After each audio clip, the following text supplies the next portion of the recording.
Welcome বন্ধুগণ। তো আজকে আমি করতে চলেছি আর একটা মেকআপ চ্যালেঞ্জ, যেটা আমি করব শুধুমাত্র 5টা প্রোডাক্ট দিয়ে। আর বিগিনার হিসেবে এই চ্যালেঞ্জটা আমি কমপ্লিট করতে পারি কিনা সেটা দেখার জন্য তো তোমাদের লাস্ট অবধি থাকতে হবে। প্রথমেই এই চ্যালেঞ্জটা করার জন্য আমি শাড়িটা পরে নিলাম। আমি স্কিন কেয়ারের প্রোডাক্টসগুলোকে এর মধ্যে ধরছি না, আমি শুধু মেকআপ প্রোডাক্টগুলোকেই ধরছি। প্রথমে আমি নিয়ে নিচ্ছি ফাউন্ডেশন, কারণ আমাদের ফাউন্ডেশন ইউজ করতেই হবে। যেহেতু আমরা 5টা প্রোডাক্ট ইউজ করছি, তো আমরা কনসিলার ব্যবহার করতে পারবো না। কনসিলারের জায়গায় আমি কিভাবে ফাউন্ডেশন ইউজ করে আমার ডার্ক সার্কেলগুলোকে হাইড করি সেটা তোমরা একটু পরেই দেখতে পাবে। তো সবার প্রথমে তো আমি ফাউন্ডেশনটা ভালোভাবে অ্যাপ্লাই করে নিচ্ছি, তারপর এটাকে খুব ভালোভাবে ব্লেন্ডও করে নেব। আগের ভিডিওটা ছাড়ার পরে আমাকে কয়েকজন সাজেস্ট করেছিল যে ডিরেক্ট ভিডিওর অডিও দিতে, কিন্তু ভিডিও করার সময় আমার এত ব্যাকগ্রাউন্ড নয়েজ হয় যে আমি ওই ভিডিওর অডিও দিতে পারি না, তাই আমাকে ভয়েস ওভারই দিতে হয়। এবার আমি কনসিলার ছাড়া কীভাবে ডার্ক সার্কেলগুলোকে হাইড করি সেটাই দেখার পালা।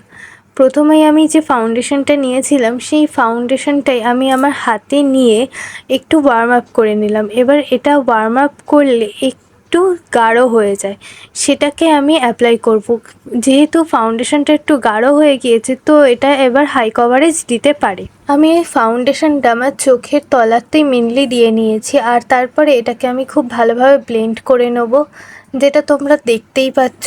2000 years later. তারপর আমি এখানে ইউজ করব ব্লাশ, যেটা হবে আমাদের সেকেন্ড প্রোডাক্ট। আর এখন সত্যি কথা বলতে আমার ব্লাশ ব্লাইন্ডনেস হয়ে গিয়েছে, কারণ আমি প্রথমে ব্লাশ ইউজ করি খুব অল্প পরিমাণেই করি, কিন্তু তারপরে গিয়ে আমার আর সেটাকে সাফিসিয়েন্ট মনে হয় না। তো আমি তারপরে আবার অনেকটা পরিমাণে ব্লাশ অ্যাপ্লাই করে নিই, আর তার ফলে ব্লাশটা বেশি হয়ে যায়। তা সেটাকে আবার মেকআপ করার জন্য আমাকে যেটা দিয়ে ফাউন্ডেশন অ্যাপ্লাই করেছিলাম সেটা দিয়ে আবার একটু ব্লেন্ড করে নিতে হয়, তারপরে গিয়েই ঠিক হয়। এখানে আমার মা আমাকে বলছিল যে এই শাড়িটা পরে তোকে খুব ভালো লাগছে, আর তার জন্যই আমি এখানে হাসছিলাম। তো আমি যেটা বলেছিলাম আমাকে ব্লাশটাকে অ্যাপ্লাই করে আবার ব্লেন্ডার দিয়ে এটাকে ঠিক করতে হয়, আমি এখন এখানে সেটাই করছি। তো ঠিক করার পরে এই যে ঠিক হয়ে গিয়েছে। আর থার্ড প্রোডাক্ট হচ্ছে এই যে এই আইশ্যাডো প্যালেটটা, এটা দিয়ে আমরা কন্ট্যুর করব। একটা ডার্ক ব্রাউন শেডের আইশ্যাডো নিয়ে যেটা ম্যাট ফিনিশ দেয় সেটাকে আমরা কন্ট্যুর হিসেবে ইউজ করব। এই একটা প্রোডাক্টকেই আমরা মাল্টিপারপাসে ইউজ করব, যেমন এখানে আমরা কন্ট্যুর হিসাবে ইউজ করছি। নেক্সট ইউজ করব আইশ্যাডো। অবশ্যই যেহেতু এটা আইশ্যাডো প্যালেট, তো আইশ্যাডো হিসেবে ইউজ তো করতেই হবে। আর এখানে আমি নোজ কন্ট্যুর করতে ভুলে গিয়েছিলাম, তো আমি এখানে আবার সেটাই করে নিচ্ছিলাম। তো নোজ কন্ট্যুর করা হয়ে গেলে ব্রাউন শেডের আইশ্যাডো অ্যাপ্লাই করে নেব, আর সেম আইশ্যাডো প্যালেট থেকে একটা শিমার আইশ্যাডো নিয়ে হাইলাইটার হিসাবেও অ্যাপ্লাই করব। তো আমরা এখানে একটা প্রোডাক্ট ইউজ করে অনেকগুলো প্রোডাক্টকে স্কিপ করতে পেরেছি, যার জন্য এই চ্যালেঞ্জটা করার আমাদের সুবিধা হয়েছে। যেহেতু 5টা প্রোডাক্ট, তো 3 নাম্বার প্রোডাক্ট দিয়ে আমাদের অনেক কিছু করা হয়ে গিয়েছে। তো এখানে আমাদের মেকআপটা ডান হয়ে গিয়েছে, এরপরে শুধু আই মেকআপটা করার পালা, যার জন্য আমরা ইউজ করব 4th প্রোডাক্ট কাজল। কাজলটাকে খুব ভালোভাবে আমি আপার লিড ও লোয়ার লিডে অ্যাপ্লাই করার পরে একটা উইং শেপ দিয়েছি, যেটাকে আমি একটা তুলির মাধ্যমে আবার স্মাজও করে নিয়েছি হালকা একটু উইং আনার জন্য, মানে শার্প আইলাইনারের যে এফেক্টটা থাকে সেইটা আনার জন্য। কিন্তু সেটা করতে গিয়ে আমি একটা ভুলও করে ফেলেছি, যে আমি এক চোখের কাজলটা একটু বেশি স্মাচ করে ফেলেছি।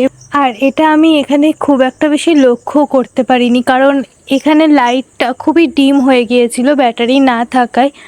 তো আমি সেটা অনেকক্ষণ পরে দেখেছি, তারপরে গিয়ে সেটাকে আমি আবার একটু মুছে ঠিক করেছি। তো যেটা আমি বলছিলাম, এই ডান চোখের কাজলটাতে আমি বেশি স্মাচ করে ফেলেছিলাম, তোমরা সেটা একটু পরেই দেখতে পাবে। এই যে এখানেই আমি সেই ভুলটা করে ফেলেছিলাম, যখনই আমি হাতে স্প্রেড করলাম এটা খুব পরিমাণে স্প্রেড হয়ে গিয়েছিল, ফলে সেটা বাজে লাগছিল। আর তখন এটা আমি বুঝতে পারিনি, তো আমি পরে গিয়ে রিমুভ করেছি। আর এই যে হচ্ছে আমাদের 5th প্রোডাক্ট। যেহেতু আমি এক্সট্রা কোনো প্রোডাক্ট ইউজ করতে পারবো না, তো আমি লিপ লাইনারটাও স্কিপ করেছি, ডিরেক্ট লিপস্টিক অ্যাপ্লাই করেছিলাম। লিপস্টিকটা অ্যাপ্লাই করার পরে আমি একটু হাত দিয়ে সেটাকে ভালোভাবে স্ম্যাচ করে নিচ্ছিলাম আমার লিপের সাথে, যাতে খুব ভালোভাবে মানানসই হয়ে যায়।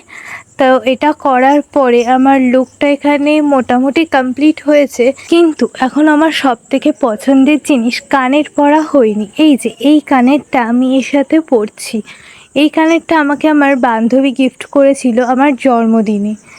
আমার এই কানেরটা খুবই ফেভারিট, কারণ এটা যেমন সিম্পল লুক দেয় তেমনই আবার ফেস্টিভ লুকও দিতে পারে এর পাথরগুলোর জন্য।